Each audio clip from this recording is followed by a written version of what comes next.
मतलब आप ऐसा कर्म करो कि आपको बस ये पता रहे कि इसका ये फल की चिंता नहीं करना है आपको। आपको जैसे मान लो कि आप कुत्ते को रोटी डाल रहे हो, तो आप इसलिए थोड़ी डाल रहे हो कि मतलब आपका अगले जन्म अच्छा होगा। वहाँ पे ये भाव थोड़ी आ रहा है। आ रहा है क्या? नहीं। परंतु आपको ये पता रहता है कि हाँ, ये जीव असहाय है, इनको कौन, हम नहीं डालेंगे तो कौन डालेगा, है ना? तो आप इसलिए जो भी पुण्य का काम कर रहे हो, दान का काम कर रहे हो, तो आप वहाँ पे ये मत सोचो, आप ये सोचो कि मुझे पुण्य बढ़ाना है बस। मैं इसीलिए तो एक आप लोगों को मंत्र देता हूँ, संकल्प देता हूँ कि आप इस भाव से काम करिए कि मुझे अपना पुण्य बढ़ाना है बस। और फल को छोड़ दीजिए परमात्मा पे, मैंने ये भी कहा था, क्योंकि फल आपके हाथ में है ही नहीं कि आप उस फल से कुछ प्राप्त कर सकते हैं।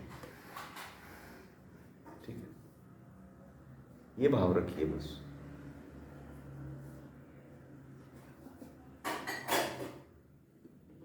ठीक है ना?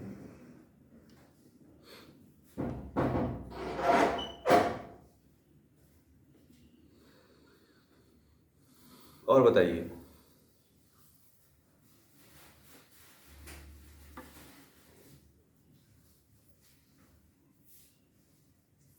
अभी तो मान लीजिए कि अब करने वाले कर्म हैं, मन से होते हैं, विचारों से होते हैं, किसी के द्वारा करते हैं, आप करवाते हैं, तो इनसे भी तो कर्म होते हैं ना।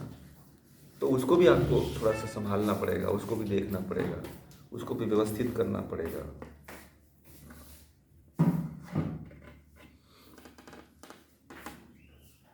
कर्म को जो समझ गया ना, तो ये समझ लीजिए कि आपका जीवन संभल गया। यदि आपने कर्म को नहीं समझा तो फिर आप जीवन को नहीं संभाल पाएंगे। जीवन कितना दूर बह कर के चला जाएगा, जैसे नाव बह के चली जाती है, उसी तरह से जीवन भी बह के चला जाएगा और आपको पता भी नहीं चलेगा कि जीवन कितना दूर बह के चला गया।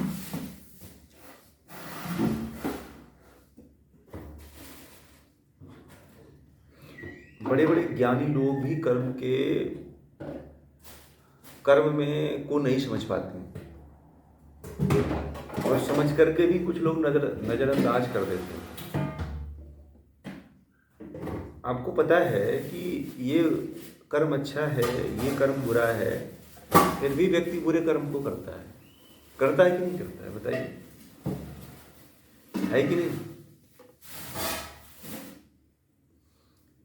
आप सभी को ये पता होगा कि कौन सा कर्म अच्छा है, कौन सा कर्म नहीं अच्छा है, फिर भी आप कर्म करते हैं।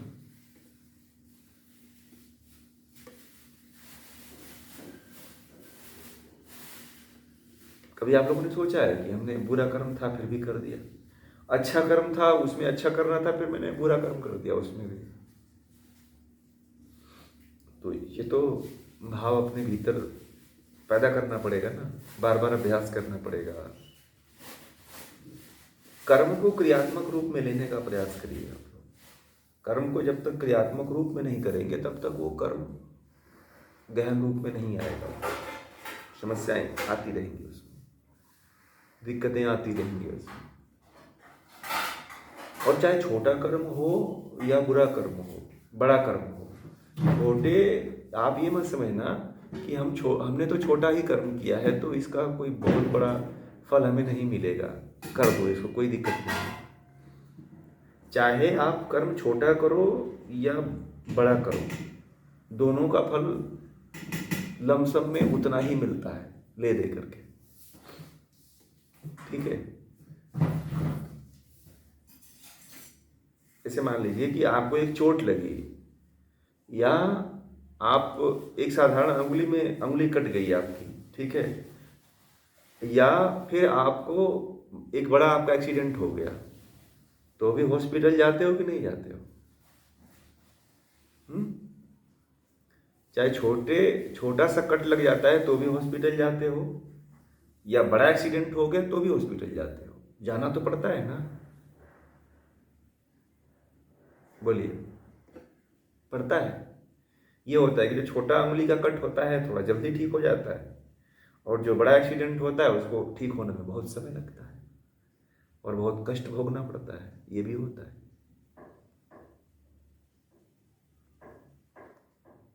तो ये सारी चीज़ें हैं, इन सभी चीज़ों को जब आप समझेंगे, जब पूरा समझ करके जब जीवन को चलाने का प्रयास करेंगे, तो आपका जीवन सुनहरा हो जाएगा, तब आपका जीवन गोल्डन हो जाएगा, आने ये जन्म भी और अगला जन्म भी, दोनों।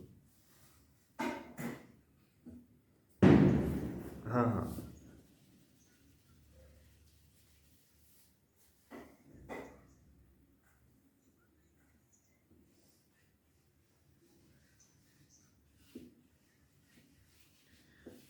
देखिए, वो बताया नहीं है, वो तो बताया ही जाता है। जैसे मान लीजिए कि यम नियम है, तो यम नियम के अनुसार कर्म करिए, ये तो लिस्ट में है ही है, यम नियम के अनुसार कर्म करिए। ये तो योग दर्शन ही बता देता है कि यम नियम के अकॉर्डिंग कर्म करो आप, है ना। और तो दूसरा जो है, शास्त्रों में तो पूरा शास्त्र ही भरे पड़े हुए हैं कि आपको इस तरह का कर्म करना चाहिए। और सबसे अच्छा तरीका मैंने बताया था कि कौन कौन सा कर्म करना चाहिए और कौन सा कर्म नहीं करना चाहिए, ये भी वेदों में लिखा हुआ है, ठीक है। कि कब कौन सा कर्म करना चाहिए और कौन सा कर्म नहीं करना चाहिए, ये भी वेदों में लिखा हुआ है। कि जिस कर्म को करते समय आपके मन में उत्साह आए, उमंग आए, करने की तीव्र इच्छा जगे, है ना, तो उस कर्म को करिए। जिस कर्म को करने में आपके अंदर भय लगे, डर लगे, उत्साह न हो, उमंग न हो, तो उस कर्म को मत करिए, ठीक है। अब वो कोई भी कर्म हो सकता है, ठीक है। अब वो कर्म कोई भी हो सकता है। अब लिस्ट के अकॉर्डिंग आप कर भी नहीं पाओगे, भूल जाओगे आप, क्योंकि परिस्थितियां कैसी कब आ जाएं, ये तो कोई लिस्ट में नहीं आएगी ना बात। अब जो लिस्ट में है भी तो एक जगह नहीं है, सभी शास्त्रों में कोई कहीं कहीं पे कोई 1 मिल जाता है, कहीं कोई 2 मिल जाता है, कोई 5 मिल जाता है, कहीं कोई 10 मिल जाता है। इस तरह की लिस्ट मिलती है शास्त्रों में।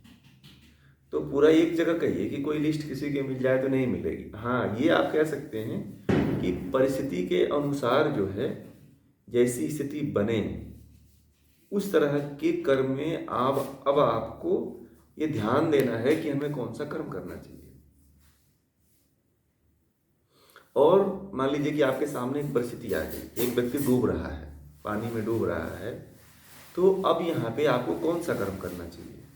या मान लीजिए कि कोई व्यक्ति है, गाड़ी पे उसका एक्सीडेंट हो गया और आपके सामने एक्सीडेंट हो गया और आप स्कूटी पे बैठ के गाड़ी चला के निकल जा रहे हो, तो आपको वहाँ पे सोचना चाहिए ना कि हमें कौन सा कर्म करना चाहिए। अब उसको बचाना चाहिए कि छोड़ के भाग जाना चाहिए? बताइए।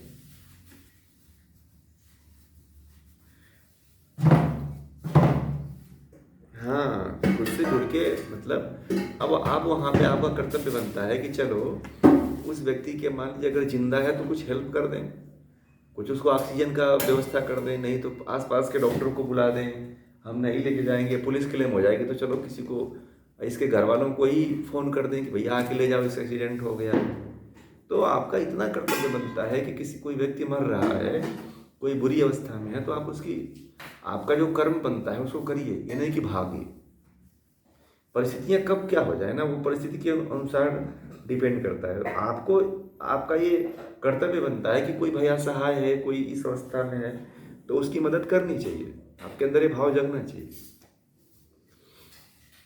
है ना। कोई पानी में डूब रहा है तो आपको भी वहां पे भाव बनना चाहिए, उसको बचाना चाहिए।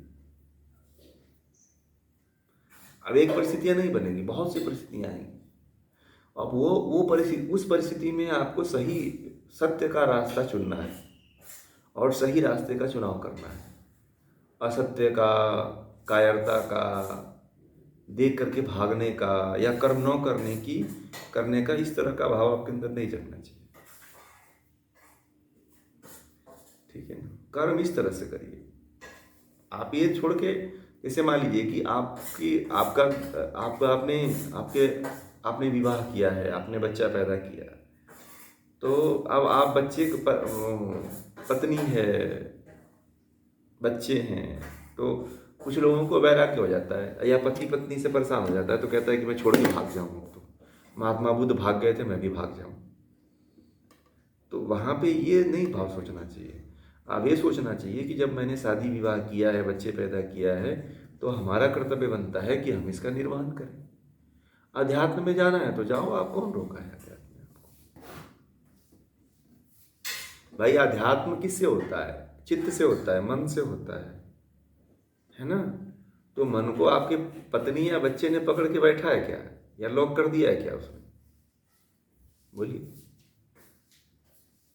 ऐसा तो है नहीं कि कोई आपके मन को बांध सकता है, आपको बुद्धि को कोई कैद करके कैद कर सकता है कि आपको आपकी बुद्धि और मन को कोई आध्यात्म की तरफ जाने ही नहीं देगा। ऐसा तो नहीं है।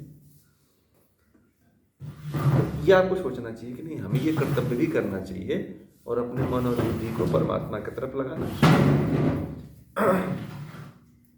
तो यदि ये भी भाव रखते हैं आप, तो ये आपका अच्छा कर्म होगा। अगर भागने वाला भाव रखते हैं तो आपका परमात्मा कभी आपको क्षमा नहीं करेगा, तब तो आपका ये बुरा कर्म होगा। और मान लीजिए बाय द वे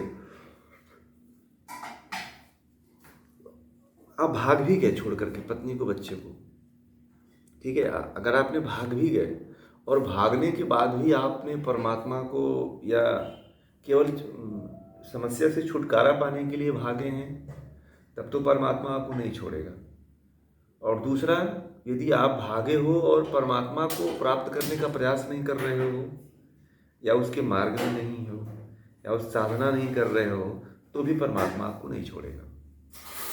हाँ, अगर आपकी बहुत उच्च कोटि की साधना करके और इसी जन्म में भाग लिए तो महात्मा बुद्धि की तरह मुक्त भी हो जाओ, तब तो आपको कर्म का फल नहीं मिलेगा। अब बाई द वे भाग घर से भाग गए और मुक्ति नहीं मिली, तब तो परमात्मा आपको छोड़ेगा नहीं, ठीक है? तब तो आपको उस आपके कर्मों का फल जरूर देगा।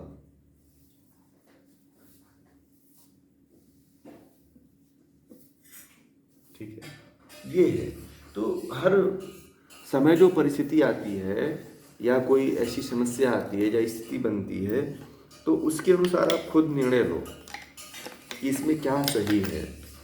वहाँ पे आप तो वचनों को भी लो, शास्त्रों के भी विचार भाव को आप लीजिए कि शास्त्रों में क्या कहा गया है। अगर आपके समझ में नहीं आता है तो किसी विद्वान व्यक्ति से संपर्क, तीसरे व्यक्ति से इसकी चर्चा करिए, है ना? देखिए, कभी भी कोई निर्णय जो है ना, आपको यदि कोई निर्णय समझ में नहीं आता है तो उसको किसी तीसरे व्यक्ति से पूछ करके जो सही हो वो काम करना चाहिए। अगर आपको लगता है कि जो मैं कर्म कर रहा हूँ वो गलत कर्म हो रहा है, ये मेरे अनुसार सही नहीं हो रहा है, या मैं इसके बारे में बहुत अच्छी तरह से नहीं सोच सकता हूँ, तो आप तीसरे व्यक्ति का सहारा लीजिए, ठीक है? किसी कर्म को करने से पहले आपका निर्णय तो होना ही चाहिए। अगर आपको कुछ सस्पेंस लगता हो, कुछ शंका लग रही हो, तो आप वहाँ पे तीसरे व्यक्ति से सलाह जरूर लीजिए कि हमें ये काम करना चाहिए कि नहीं करना चाहिए, ठीक है? हमें इस तरह का भाव रखना चाहिए कि नहीं रखना चाहिए।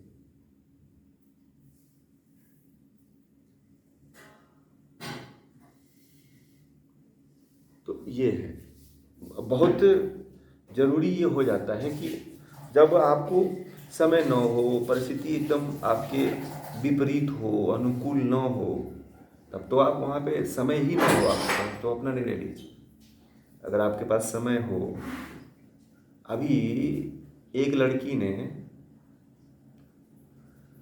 मैं पेपर में पढ़ रहा था, न्यूज़पेपर में, एक लड़की ने जो है बैंक में काम करती थी, तो कुछ पैसे जो है ना, वो उसका माइंड कहीं कुछ डिस्टर्ब हो गया और कुछ बात कर रही थी फ़ोन पे, और करीब 1.5 लाख रुपए, मतलब कि बैंक से उसके द्वारा कहीं दूसरे को दे दिया गया।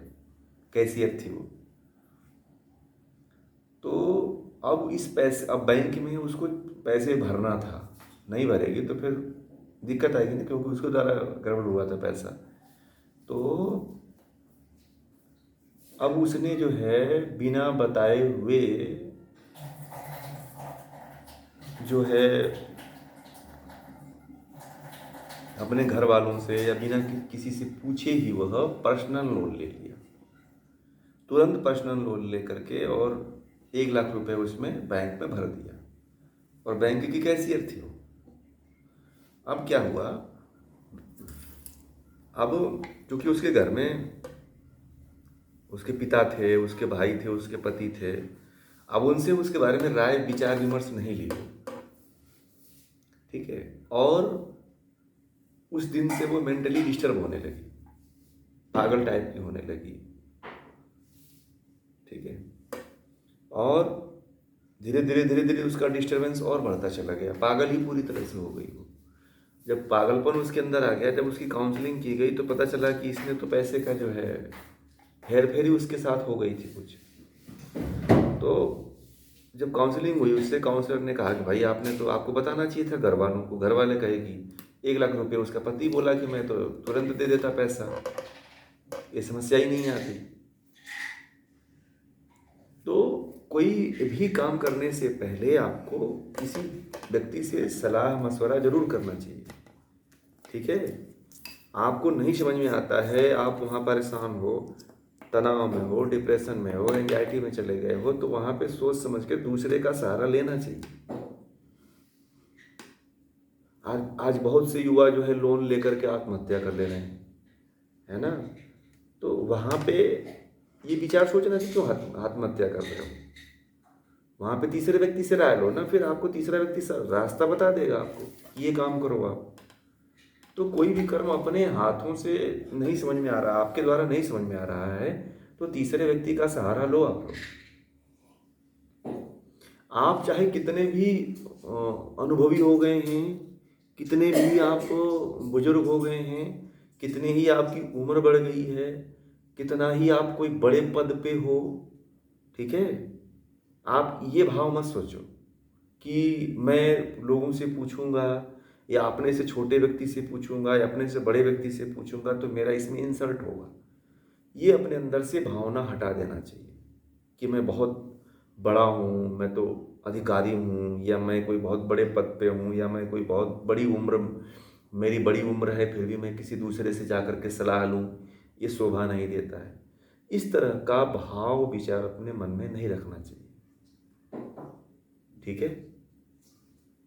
क्योंकि आपके अंदर जो ज्ञान है, जितना ज्ञान है, उससे ज़्यादा कहीं हो सकता है कि सामने वाले के पास। देखिए, सब कुछ सबके पास नहीं है, ठीक है। इसलिए मन के भीतर ये भावना कभी नहीं रखनी चाहिए, ठीक है, कि अहंकार की भावना आप में, छोटे बड़े की भावना आप में है, तो फिर तो आप अपना ही नुकसान कर लोगे। फिर आजकल की सबसे बड़ी समस्या यह है कि पहले बड़े बड़े जो राजा लोग भी हुआ करते थे, तो वो क्या करते थे, राज कैसे चलता था पहले पता है आप लोगों को। पहले जो प्राचीन समय में जो पहले के जो राजा हुआ करते थे, वह राज्य को चलाने के लिए इस तरह के 10 सलाहकार रखते थे, 10 या 20 सलाहकार रखते थे। अब इसी समय के जो राजा विक्रमादित्य थे, उनके दरबार में 9 रत्न थे, 9 तरह के सलाहकार रखे हुए थे। कालिदास से लेकर के, वराह मिहिर से लेकर के, आप कभी उज्जैन चले जाओ तो देखना जितने भी विक्रमादित्य के सलाहकार थे, 9 रत्न थे, उनका सबका चित्र बना हुआ है वहाँ पे, सबका मूर्तियाँ बनी हुई है कि ये विक्रमादित्य को सलाह दिया करते थे। तो हर व्यक्ति पूर्ण नहीं होता है, तो जो पूर्णता अगर नहीं है, आपको लगता है कि ये कर्म करने में हमें समझ में नहीं आ रहा है, तो पूर्णता को उस कमी को पूरा करने के लिए आपको अपने जीवन में सलाहकार रखो। कृष्ण जैसा सलाहकार होना चाहिए, बीरबल जैसा सलाहकार होना चाहिए, वराहमिहिर जैसे, कालिदास जैसे सलाहकार होना चाहिए। आपको आप संकोच इसमें करोगे कि मैं तो डीएम हूँ, एसडीएम हूँ, मैं कलेक्टर हूँ, मैं इंजीनियर हूँ, मेरी इतनी उम्र हो गई, मुझे तो किसी से पूछना ही नहीं, मैं तो अपने आप में सक्षम हूँ।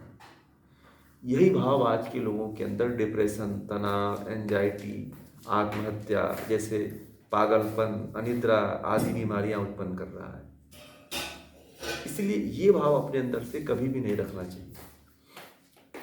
कैसे राजा लोग पहले के समय में सलाहकार रखते थे, जब उनके जीवन में सफल नहीं समझ में नहीं आता तो दूसरे की सलाह लेते थे। उसी तरह से हर व्यक्ति को अपने जीवन में दूसरे का सलाह अच्छे व्यक्ति से लीजिए, ठीक है, अच्छे व्यक्ति से हमेशा सलाह लीजिए। ऐसा नहीं है जो आपका मजाक उड़ाता हो, जो आपकी बुराई करता हो, जो आपके प्रति हंसता हो, उससे नहीं।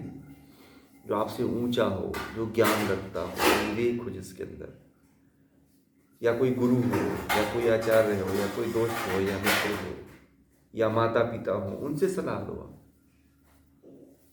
ठीक है। परंतु ये जरूर आप लोग ध्यान रखना आज के बाद कि सलाह हमें अपने जीवन में कर्म करते हुए भी लेना है, ये कर्म करना चाहिए कि नहीं करना चाहिए।